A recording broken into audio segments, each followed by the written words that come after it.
اور یوں معلوم ہوتا ہے لبیک اللہم لبیک کی صدائیں بارگاہ خداوندی سے جل جلالہ سے دعاؤں کے لیے ہاتھ اٹھتے ہیں. غلاف کعبہ کو تھام کر فریاد ہو رہی ہے. لوگ اپنے اپنے گناہوں کی گھڑیاں ہاتھوں پر رکھے ہوئے ہیں. رب کائنات کے حضور میں سر جھکائے کھڑے ہیں. عجیب میلہ لگا ہوا ہے. یہ وہ واحد مقام ہے جہاں عورتوں اور مردوں کے اختلاط کی اسلام نے اجازت دے رکھی ہے. یعنی مرد اور عورت ایک ساتھ ہو. لیکن کیا مجال کسی کی آنکھ میں کجی آ جائے. لوگ تو پہلے ہی اپنے اپنے گناہوں پر سچے دل سے شرمندہ ہوتے ہیں. پھر گناہ کا تصور کہاں. حرم کے اندر اور باہر ملکوتی حسن چھا جاتا ہے. کوئی طواف کر رہا ہے. یہ ساری باتیں ہیں.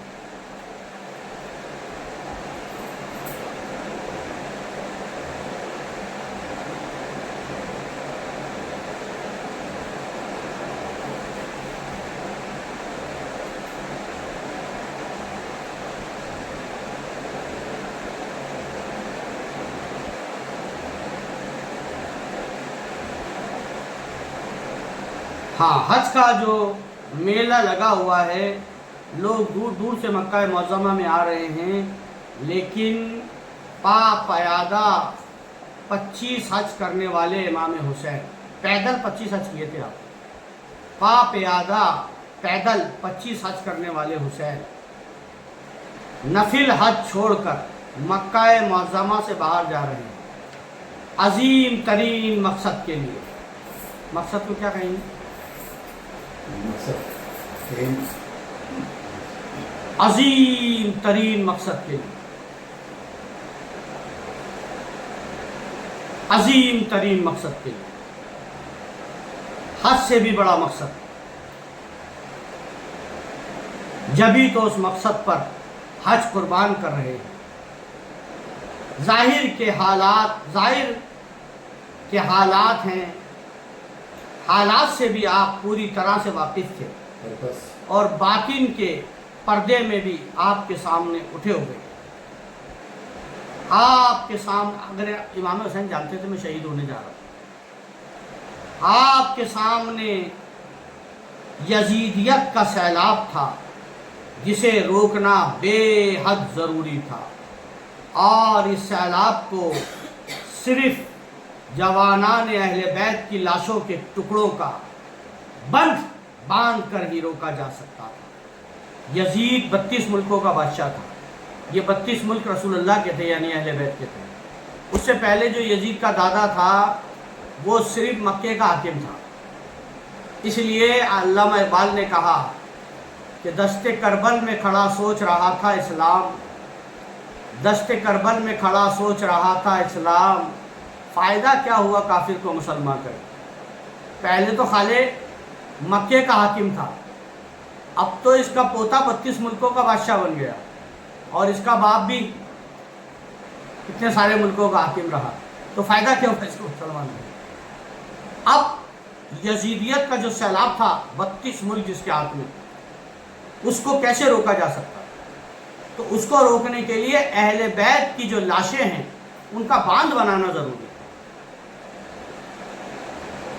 دوستو، کربلا کی لڑائی کو کسی بھی لڑائی سے ملانا مت. کربلا دوسری ہو نہیں سکتی. کربلا قرآن کو بچانے کے لیے تھی. کربلا تمہارے اسلام کو بچانے کے لیے تھی. اگر کربلا نہیں ہوتی نا تو تمہارا دین بدل چکا ہوتا. وہ جو دین حنود ہے نا، حنود، وہ حنود دین نصارہ، دین یہودی، اس سے بھی بدتر دین ہوتا. ان کا دین تو پھر بھی اچھا ہے. دین حنود جو ہے نا اس سے بھی بدتر دین ہوتا تمہارا. لوگ تمہارے پہ تھوکتے ہیں امام حسین نہ ہو تو. یہ جو بڑی بڑی باتیں کر رہا ہوں نا، نمازوں کی، قرآن کی، جہاد کی، نہ یہ نمازوں کی باتیں ہوتی، نہ یہ قرآن کی، نہ جہاد کی.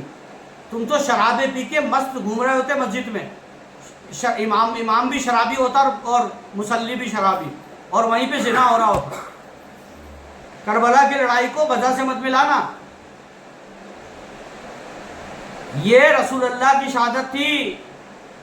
یہاں پر علی بھی شہید ہوئے تھے، یہاں حسین بھی شہید ہوئے تھے، سمجھے؟ یہ اہل بیت مصطفیٰ کا گھرانہ شہید ہوا تھا۔ یہ قرآن بچانے کی لڑائی تھی، یہ اسلام بچانے کی لڑائی تھی، یہ مسجدوں کو قائم رکھنے کی لڑائی تھی۔ یہ مسجدوں میں جو اذان ہوتی ہے نا، یہ جے گھوش ہے امام حسین کا، امام حسین کی فتح کا اعلان ہے۔ یہ کہہ رہے ہیں، یہ جو مسجد اقصی بچانے کے لیے جو لڑ رہے ہیں نا، ارے یہ مسجد بچی گئی حسین کے لیے۔ دنیا کی ہر مسجد جو آج مسجد ہے وہ امام حسین کے صدقے میں، ورنہ تمہاری مسجد حرام بھی نہیں بچتی، سمجھ گئے؟ کربلا کی لڑائی، کربلا کی برابری کوئی بھی نہیں کر سکتا قیامت تک۔ یہودیت کو تباہ و برباد کر دیا، نیست و نابود کر دیا، سمجھ گئے؟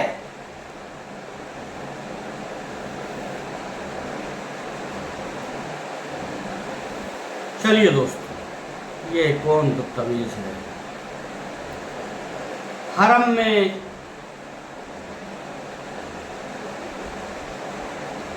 میں خون گرانا حرام۔ امام چاہتے تھے کہ حرم محترم کا احترام قائم رہے، حرم میں خون ریزی نہ، اور میرے ہوتے ہوئے یہاں خون ریزی نہ ہونے پر میں یہاں پر حرم میں خون نہیں گرنے دوں گا۔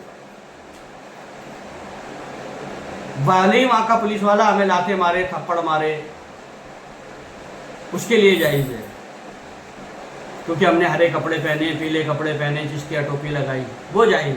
حاجیوں کو لاتے مارنا اور جوتے پہن کے، بوٹ پہن کر، اور وہ سنگ اسود کے اوپر کھڑا ہونا اور منہ پہ لاتے مارنا سنگ اسود کو چومنے والوں، یزیدی اب بھی نہیں بدلے، کبھی نہیں بدلیں گے، کیونکہ اللہ نے قرآن میں کہہ دیا تھا یہ ایمان لانے کے نہیں ہے، چاہے کچھ بھی کر لو یہ ایمان لانے کے نہیں ہے، یہ تو جھوٹا ایمان ہے۔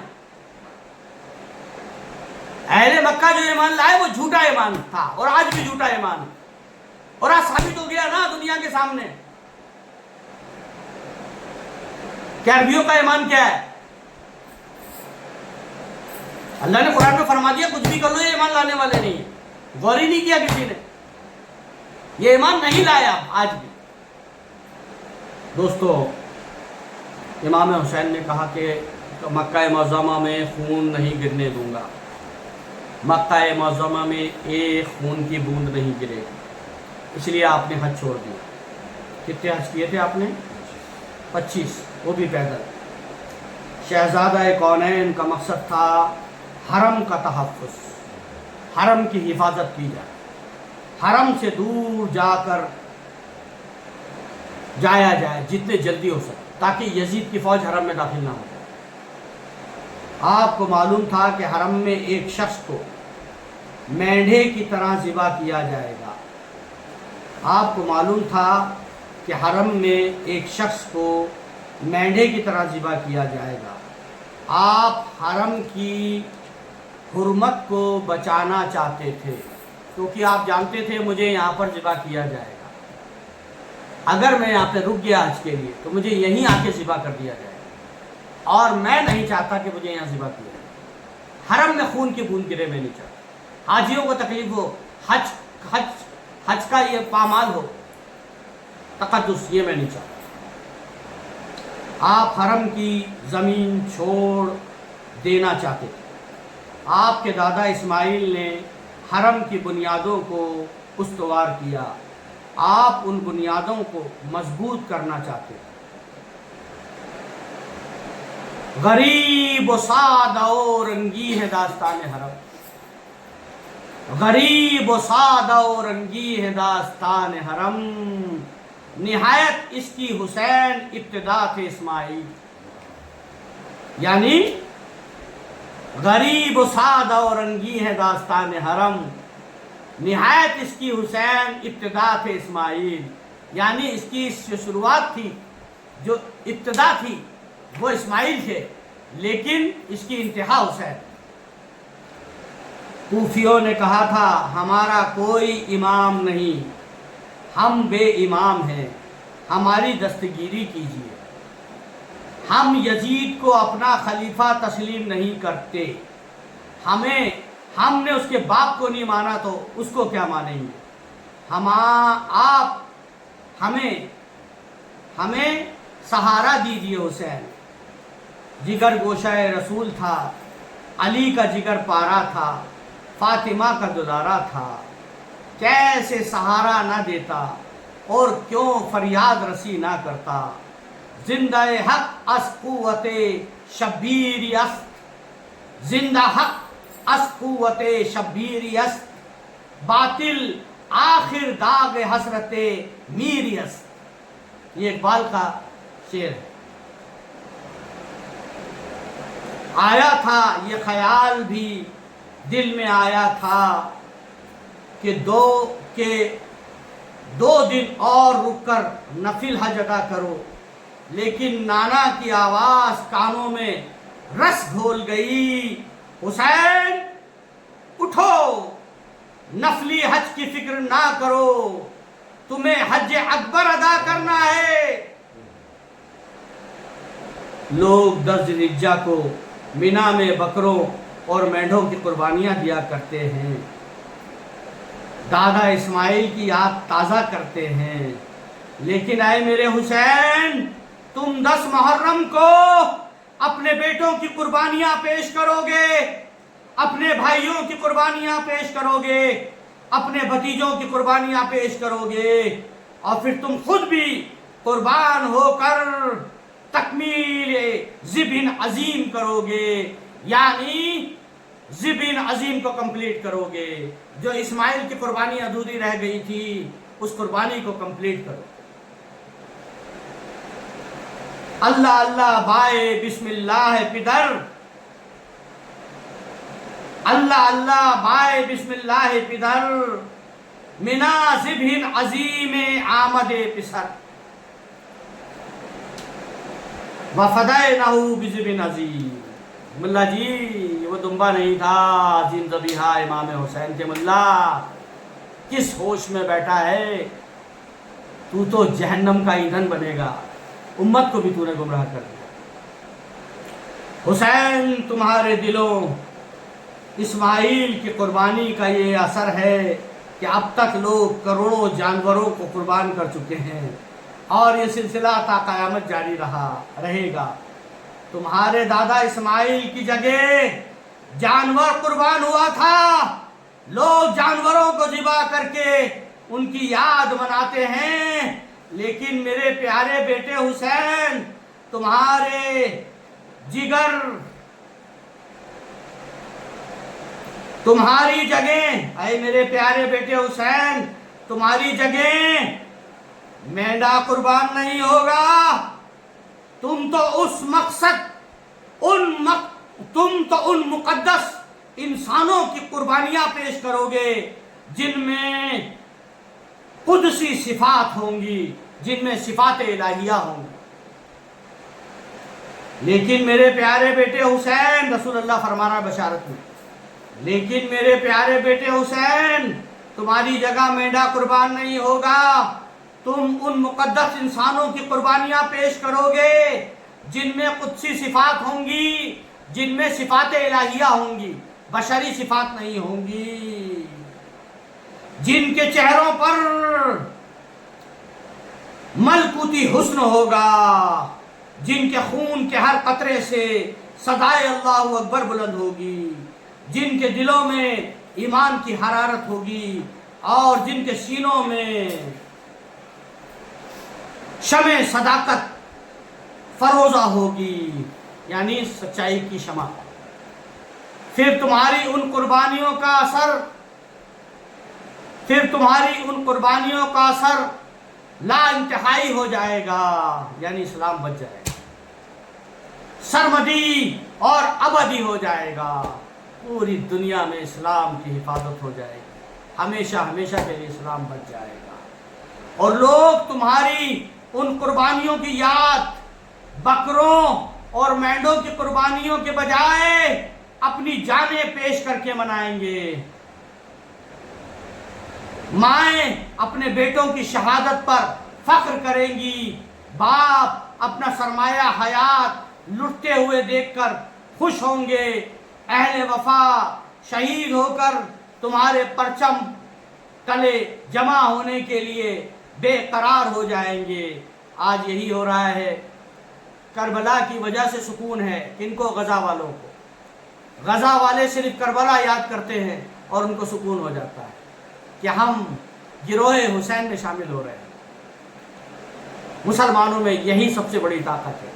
علامہ اقبال نے فرمایا تھا، جب آپ نے جرمنی میں شعبہ عربی ڈپارٹمنٹ آف عربی قائم کیا تھا تو جرمنی میں کسی نے سوال کیا تھا علامہ اقبال سے کہ اسلام کیا ہے، تو آپ نے کہا تھا 2 لائن میں اسلام ختم کر دوں گا۔ بولے بھائی 2 لائن میں اسلام ختم؟ اس پہ تو کروڑوں کتابیں لکھی گئی ہیں، قرآن کے 30 پارے، تم 2 لائن میں اسلام ختم کر دو گے؟ بولے بس 2 لائن میں اسلام ختم۔ بولے اچھا بتائیے، تو آپ نے فرمایا اسلام کے دامن میں بس اس کے سوا کیا ہے؟ اسلام کے دامن میں بس اس کے سوا کیا ہے؟ ایک ضرب ید اللہ، ایک سجدہ شبیری۔ وہ ضرب جو ہمارے ابا سے عبد بدھ کو ماری تھی مولا علی نے، جس کے لیے رسول اللہ نے فرمایا تھا کہ آج کل ایمان کل کفر سے مقابلہ کرنے جا رہا ہے، اور جب وہ ضرب ماری تھی عبد بدھ کو تو کہا تھا علی کی یہ ضرب، علی کی آج کی یہ ضرب قیامت تک کی نیکیوں پہ بھاری ہے، قیامت تک جتنے لوگ نیکیاں کریں گے ان سب کی نیکیوں پہ بھاری ہے۔ اس کے لیے علامہ اقبال نے کہا تھا ایک ضرب ید اللہ، اللہ کے ہاتھ کی ضرب۔ کیا کہا تھا؟ ایک ضرب ید اللہ، اللہ کے ہاتھ کی ضرب، علی کے ہاتھ کی ضرب نہیں کہا تھا علامہ اقبال نے، ید اللہ کہا تھا، ید اللہ، علی کا ید علی نہیں کہا تھا، ید علی نہیں کہا تھا، ید اللہ کہا تھا۔ اللہ کی ضرب، اللہ کے ہاتھ نے جو ضرب ماری تھی، یہ کہا تھا علامہ اقبال نے، اللہ کے ہاتھ نے جو ضرب ماری تھی۔ ایک ضرب ید اللہ، اسلام کے دامن میں بس اس کے سوا کیا ہے؟ ایک ضرب ید اللہ، ایک سجدہ شبیری، بس یہی اسلام ہے۔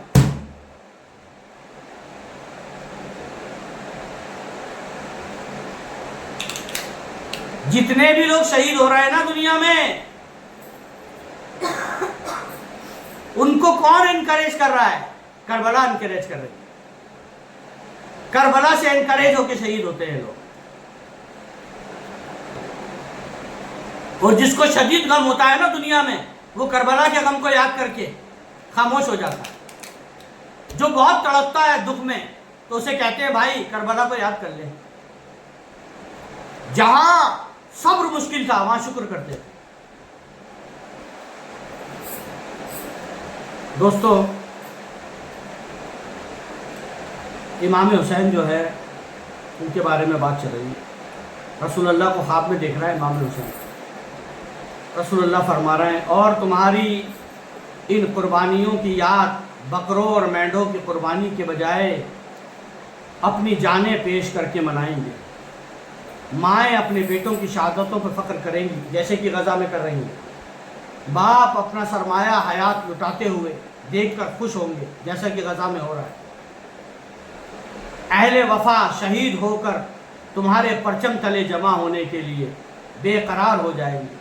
قیامت تک ہر دور میں نعرہ حسینیت بلند ہوتا رہے گا۔ حضور پاک خواب میں بشارت میں بتا رہے ہیں کہ قیامت تک حسینیت، قیامت تک ہر دور میں نعرہ حسینیت بلند ہوتا رہے گا، اور اہل حق لوگ اپنی جانیں قربان کر کے تمہیں خراج عقیدت پیش کرتے رہیں گے۔ ان کا خون تمہارے خون کی سلامی کے لیے مچل جائے گا، اور تمہارا لہو ان کے لہو میں حرارت ایمانی بھر دے گا۔ یہی ہو رہا ہے نا، ان کے خون کے قطرے میں بھی بوئے وفا رچ بس جائے گی۔ انہیں حق و صداقت کی